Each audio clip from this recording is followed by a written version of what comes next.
Aí eu pergunto assim, lá pro tal monarquista. Ei, você já ouviu falar de Zacarias de Góes de Vasconcelos, o braço florentino? A amplíssima maioria responde que não. Bom, são os dois principais teóricos que debateram o poder moderador. Se você não sabe discutir o poder moderador, logo, a partir de seus principais intelectuais, logo você já não está preparado a defender essa estrutura política. Ponto. É uma questão básica. Então, eu sou um anestesista e não sei sequer o que é um algodão. Aí vamos mais. Existem aqueles que pensam que o nosso século XIX ele era uma espécie de Inglaterra vitoriana, dentro de uma certa estética cinematográfica. Sendo que o século XIX ele não era marcado apenas por grandes cafés na Quinta da Boa Vista. O século XIX também é marcado por escravos tigres carregando dejetos e despejando isso na Baía de Guanabara. E eram chamados de tigres por quê? Porque escorria e manchava a pele. O século XIX é marcado por escravidão, memórias póstumas de Brás Cubas, etc. E eu não posso ignorar a escravidão desse processo. Ah, mas a escravidão é mal Claro, debatida, os grupos claro. identitários A, B, C, etc. Bom, mas isso é um outro papo. O ponto é como é que eu vou analisar essa conjuntura ignorando certos fatores. Então, essa ideia de que a monarquia ela foi configurada como um grande momento da nossa história é em partes uma verdade, e em outros lugares não. E é essa provocação que eu coloco. Pedro II, na comparação com Lula, Bolsonaro, etc., nossa, sim. Entendeu? Pedro II, um AVC gravíssimo, gravíssimo. Ele, com certeza, no sentido de cognição, seria muito superior a Lula e Bolsonaro somados. Então, a comparação não é assim entre Lula e Pedro II, Bolsonaro e Pedro II. A comparação não é essa. A comparação é a monarquia no todo. No interior de Sergipe, como era a monarquia? No interior do Rio Grande do Sul, como era a monarquia? No interior do Alagoas. Porque a pessoa pega a imagem do Rio de Janeiro e fica como se o Brasil monárquico fosse aquilo ali. É que nem aquele tipo de vídeo, para continuar com essa menção, Uhum. assim, a Rua do Ouvidor, daí tem aqueles vídeos assim, agora com as IAs, esse tipo de vídeo, existem uns montes. Como era o Rio de Janeiro na década de 20. Aí estão as pessoas ali de fraque, etc., bem arrumadas, cartola, sei lá. As pessoas estão ali bem vestidas. Muitos desses vídeos com uma estética profundamente anacrônica nem eram mais aquelas roupas, as roupas de moda. Certo, mas eu peguei a principal rua do país, a rua com a maior circulação econômica, a rua da moda, a rua da tendência, como se eu fosse maximizar o Brasil hoje Pra pelo tudo. bairro de Pinheiros, São Paulo. Então, peraí, temos um problema, uma certa discrepância. Aí eu volto. Como é que é a minha crítica a esses grupos, a esses espaços? Não é uma crítica a Pedro II, mas a uma maneira infantil de discutir o período monárquico. Uma maneira simbolicamente rasa. Não poucos ditos monarquistas, não é Uhum. o caso do Garchag, não poucos ditos monarquistas, o que eles fazem? Eles organizam lá os seus almoços, juntam suas mãos, fazem ali seus biquinhos para as fotos, umas poses meio blasés, aquelas estéticas assim, ah, ei, eu sou o inimigo do clitóris, tá Eu tô entendendo? pensando na mão aqui, o cara que bota a mão aqui. É isso aí, é assim, é uma imagem profundamente reconhecível, Ah, reconhecível, assim. Então, é uma estética, assim, é o inimigo do bom senso. E aí acha, muito não, eu bom. sou monarquista, porque eu fui no almoço com o Dom Bertrand. Então, assim, então, minha crítica não é nem ao Dom Bertrand, é uma certa Uhum. maneira de se comportar entendendo-se monarquista, porque eu estou vestido de uma determinada maneira, etc. Fui do almoço tal, fiz o biquinho, cumpri a semiótica. Não, não, não, não. O processo monárquico no Brasil, ele foi popular, popular. Então, exemplo, Pedro I. Pedro I foi um líder popular, embora tenha saído desgastado. Pedro II foi um líder popular. E não eram figuras blasés. Pedro II, quando começou a Guerra do Paraguai, ele foi para Uruguaiana e ficou com câncer de bala. Pedro I, como eu gosto de brincar, ajudou a povoar o Rio de Janeiro. Não eram figuras nonsenses, blasés, muito pelo contrário.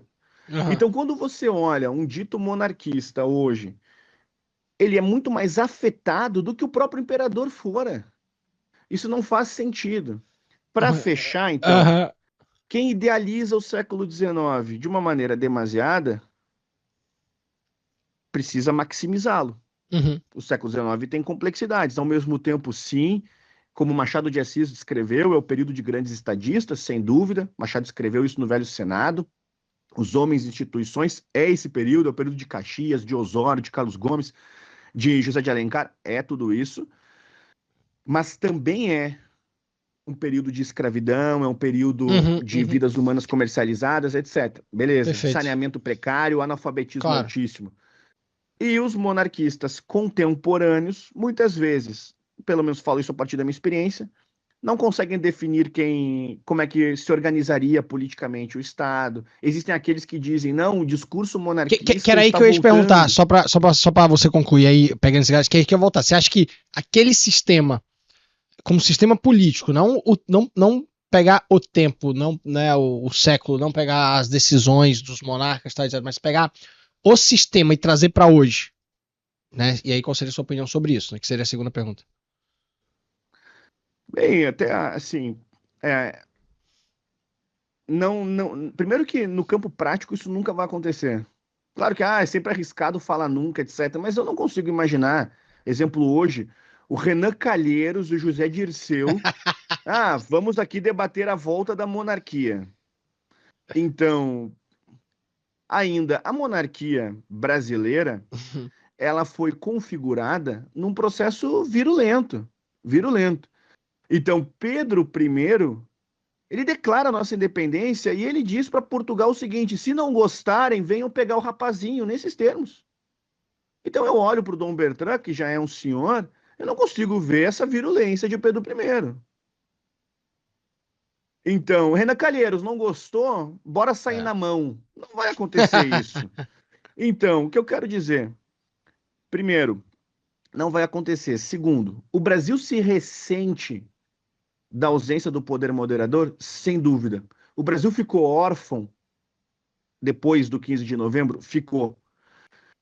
Então, isso é Assis Brasil e Medeiros de Albuquerque, dois teóricos republicanos, Uhum. que afirmaram, depois do golpe da República, que o Brasil corria o risco de se transformar num país eleitoreiro. Opa, Explicando isso, acertou certinho, hein? acertaram certinho os dois republicanos, não eram monarquistas. Uhum. Porque o que eles vão dizer? Em resumo, o presencialismo no Brasil, estou citando os dois, que não acompanharam o Banco Master. Então, o presencialismo no Brasil, ele se configura, segundo eles, de que maneira? Alguém é eleito e é eleito já rejeitado por um percentual. Logo, ele é eleito atendendo, dialogando sempre com uma parte da sociedade. A outra parte não o deseja. Se eles acompanhassem a atual conjuntura política brasileira, em 2022, Bolsonaro perdeu por quanto? Logo, quase metade do país rejeita o atual governo. O Brasil fica, sob o aspecto social, quase ingovernável. Ponto 2. Qualquer presidente é eleito com um conjunto de débitos, alguns escusos. Vide o próprio Banco Master. É uma teia de favores envolvendo A, B, C, Bizarro. D, E, F, G, H. E o eleitorado não sabe. Terceiro, quando se fala de teia de favores, o sujeito ele está ali organizando a sua pré-candidatura, etc., e já está negociando, se eu vencer, a Casa Civil é sua, o Ministério A é outro, e então existe uma teia de favores que o eleitor médio desconhece. Tudo isso foi denunciado pelo Assis Brasil e pelo Medeiros Albuquerque, dizendo: o presidencialismo brasileiro corre o risco de ser eleitoreiro, você vai fazer um discurso pensando só nos seus eleitores e não na nação. O presidencialismo brasileiro não consegue ser abrangente, ele é sempre parcial. Porque se o Lula faz uma política e desagrada o seu percentual, ele não vai perder justamente a sua base. E quando tenta fazer, ou o Bolsonaro fez, etc., aí nós encontramos uma espiral de verdadeiro caos. Caos. Discussões, debates, etc. E não estou nem Caos. entrando no mérito da decisão A, decisão B. Perfeito. Aí, Perfeito, perfeito.